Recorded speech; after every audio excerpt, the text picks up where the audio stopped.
Ngayon na iniisip ni Gio, totoo ang lahat ng sinabi ni OSU. Puno ng basura ang paligid, nagkalat ang mga delivery food, at isang lababo na hindi pa nagagamit ng maayos mula nang pumasok siya sa mundo ng tao. Ang taong ito ay ganap na nag-iisa at walang sinuman na tumulong sa kanya. Hindi nakikilala ng Red Dead si Yomra at iniisip na siya ay isang daga, kaya sinubukan niyang makipag-usap sa kanya mano-mano. Alam niyang maraming nasaktan sa kanya dahil sa lipunang ito ng tao, walang matutulungan, at tila torture ang lahat. Sa kabutihang palad, bumalik na ang kanilang magiting na Panginoon, si Tao. Tinitingnan ni Yomra ang taong ito. Habang sinusubukan niyang makipag-usap ng maayos, napansin niya ang isang bagay na kakaiba. Hanggang ngayon, bawat patay na nakasalamuhan niya ay may masamang amoy ng dugo, ngunit hindi niya maamoy kahit isang patak mula sa taong ito. Sabi ng patay na hindi nila nagagather ang lahat ng 12 zodiac at kahit siya ay mahirap hanapin, kaya humihingi siya ng paumanhin sa paghihintay, ngunit dapat na silang umalis ngayon. Hindi nag-flinch si Yomra at tinanong kung makikita ba niya si Theo kung susundan niya siya. Sabi ng patay na maaari namang ayusin yon, ngunit hindi ito magiging madali at dapat ding tawagin siya na Mr. Tao mula ngayon upang hindi magalit ang iba. Habang iniisip ni Yomra kung ano ang gagawin, inaanyayahan siya ni Gio na pumasok upang tingnan ang lugar na ito na tila isang saksi sa horror.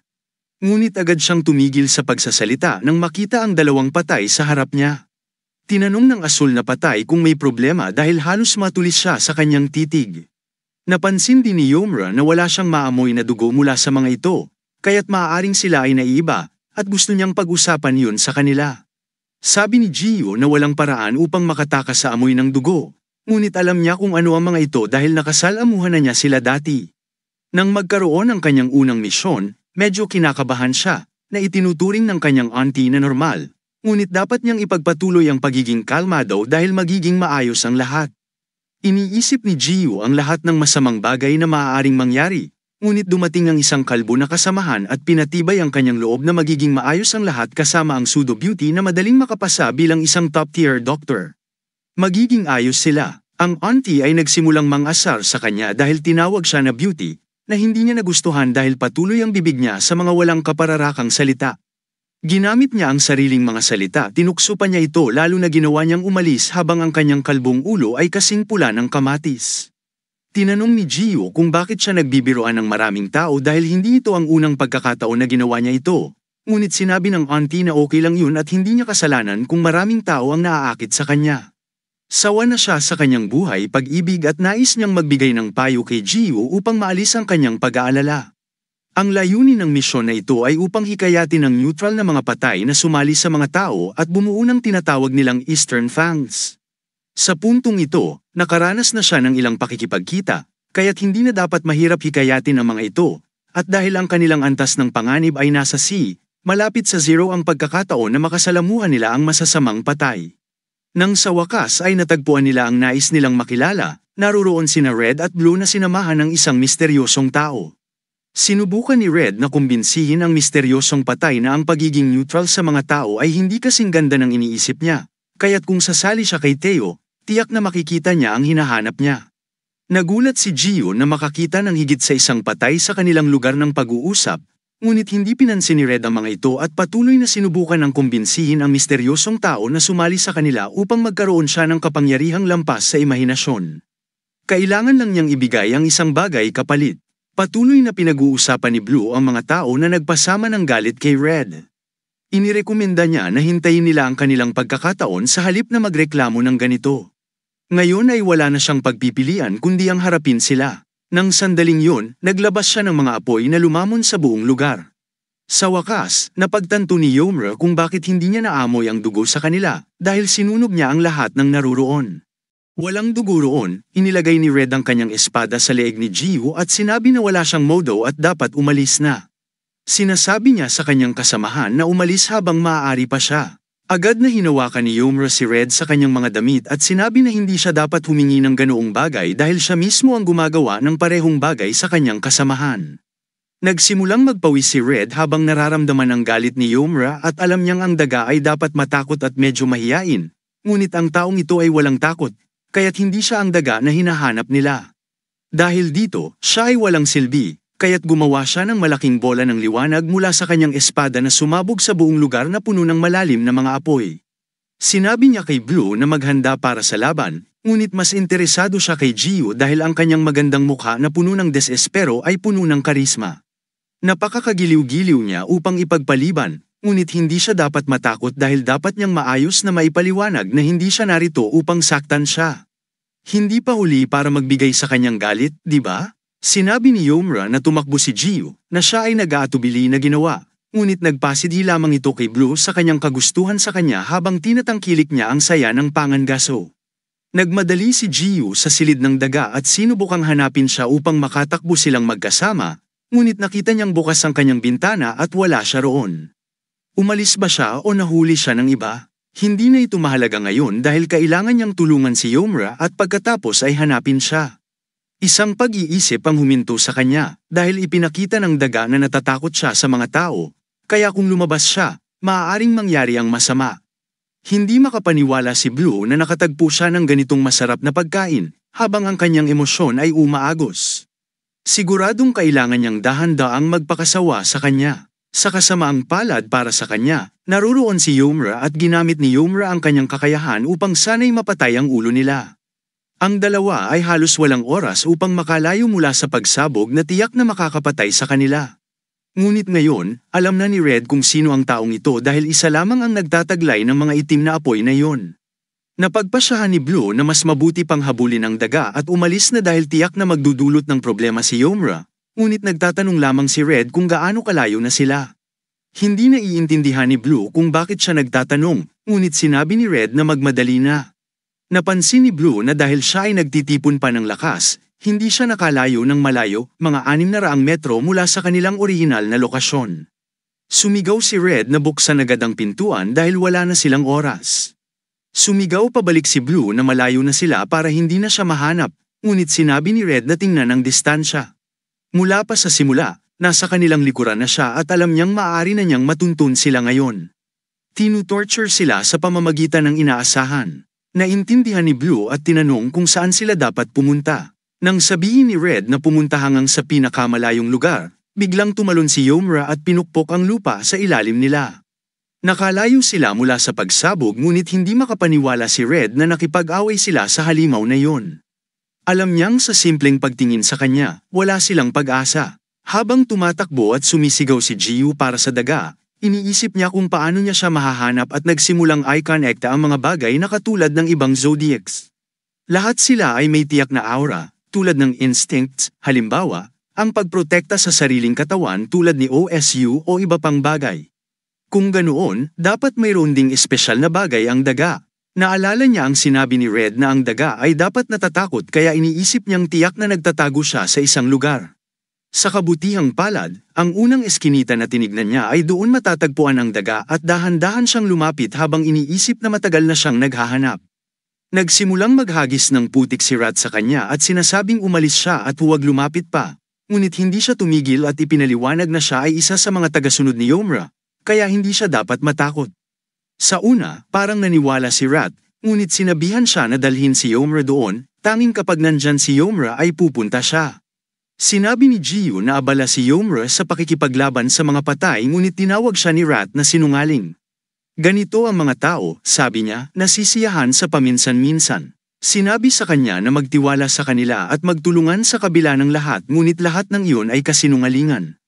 Maging sa sarili nilang mga tao, nagkakaroon sila ng mga kasinungalingan ng walang awa o kabaitan. Nagsimula siyang umiyak habang naaalala ang pagkakakulong niya sa isang uri ng kampo na parang pagiging alipin. Ang pag-alis mula sa impyernong yun ay tumagal sa kanya ng 7 taon. Alam mo ba kung gaano katagal yun? 7 taon na paulit-ulit na ginagawa ang parehong bagay. Nagsimula siyang maghagis ng mas maraming putik sa kanya, at sinabi niyang hindi na siya muling magtitiwala sa isang tao. Nais niya si Yomra kung siya ay lilipat mula sa lugar na yon. Si Gio ay tumingin lamang sa kanya at naalala ang pag-uusap niya sa kanyang auntie kung paano niya nakumbinsi ang isang tao na gawin ang isang bagay kahit na tila siya ay tutol dito. Nagtaka siya kung bakit ito tinatanong, ngunit si Gio ay nagiging mausisa dahil ang taong iyon ay parang hayop habang pumipili ng isang bagay para sa kanya. Nagtanong ang auntie kung paano niya ito nagawa dahil ang alaala na yun ay tila nawala sa paglipas ng panahon. Ipinakita rin sa kanya ang isang produkto na nagsasabing dapat itong masil ng maayos, ngunit sinabi ni Gio na pumili kahit ano, hindi naman ito gaanong mahalaga. Naglagay ng seryosong mukha ang auntie at sinabi na ito ang unang pagkakataon na siya ay magiging lubos na mag-isa, kaya kakailanganin niya ang kanyang tulong sa pagpili ng mga bagay ng maayos. Bukod pa rito, dahil hindi siya marunong magluto, kailangan niyang matutunan kung paano gumawa ng kimchi, kaya bibigyan siya ng recipe mamaya. Napansin ng auntie ang mukha ni Gio at tinanong kung bakit ito. Sinabi ni Gio na siya ay nagpapasalamat lamang, kaya't ngumiti ang auntie habang sinasabi na siya ay isang tunay na piraso ng gawain, ngunit alam niyang paano siya pakalmayin. Ganito rin ang ginawa niya noong una silang nagkita, isang simpleng yakap. Sa opisina ni Book, kinakalkula ni OSU ang mga pinsala at gastos para sa mga nasugatan at nasirang mga gusali. Sa kabutihang palad, tila inasahan nito ni Biwo at kalahati na ng mga papeles ang tapos na. Hanggang saan ba ang pananaw niya? Napansin ni Nung na siya ay parang isang one-man army, pero nagtaka rin kung bakit siya biglang nawalan ng formalidad. Gayunpaman, hindi ito mahalaga dahil kailangan nilang pag-usapan ng isang bagay. Tinitingnan siya ni OSU at iniisip kung sasabihin ba niya kay Yomra ang tungkol sa pag-abandona niya kay Gio. Nagsalita si Nung, nagbuntong hininga, at sinabi na sabihin na lang ito. Hindi naman nagulat si Biwo sa nangyari. Iniisip ni OSU na imposibleng hindi makuha si Biwo, ngunit sinabi ni Nung na siya ay isang smooth operator sa maraming paraan, na nakamamangha na siya pa ang nahuli. Dapat ay may magandang dahilan siya para tawagin siya ng hiwalay, na marahil ay may kinalaman sa insidente, tama. Ang bata talaga niya. Nagalit si OSU at tinanong kung sino ang bata dito, ngunit si Nung ay nagbuntong hininga muli at nagkomento. Sinasabi ni Nung na ganito lang talaga ang tingin niya sa sitwasyon, ngunit ngayong naiisip niya ito, dapat ay kumuha siya ng ibang approach sa taong ito kahit na hindi niya maaasahan. Dapat niyang pagkatiwalaan si Biwo na nagbigay sa kanya ng gawain dahil hindi siya tanga. Nauunawaan ni OSU ito at humihingi na ng tamang pag-aalaga mula ngayon. Naalala niya ang mahalagang misyon na ibinigay sa kanya ni Biwo noon at sinasabi kay Nung na sa susunod na linggo, makikita niya ng personal ang taong nagkanulo sa kanila at nagbuhos ng kanilang lokasyon. Nagpapatuloy si Yomra sa paghagis ng mga bola ng apoy kay Red at Blue, na napansin ni Red na kailangan nilang pumunta sa rendezvous point kagad o sila ay maluluto. Ipinapaliwanag ni Blue, sinasabi ni Blue kay Red na kailangan nilang pumunta sa rendezvous point agad o sila ay maluluto. Ipinapaliwanag ni Blue na aabutin ng hindi bababa sa 10 segundo upang buksan ang gate, kaya tumayo si Red at naglabas ng kanyang mga espada, umaasang makakabili siya ng sapat na oras. Alam niyang walang kapantay si Yomra, kaya't inactivate niya ang kanyang huling kakayahan mula sa simula, na ginagawang purong apoy siya. Sa pinataas na kapangyarihan, umatake siya at tinusok si Yomra habang si Blue ay desperadong sinusubukang buksan ang portal.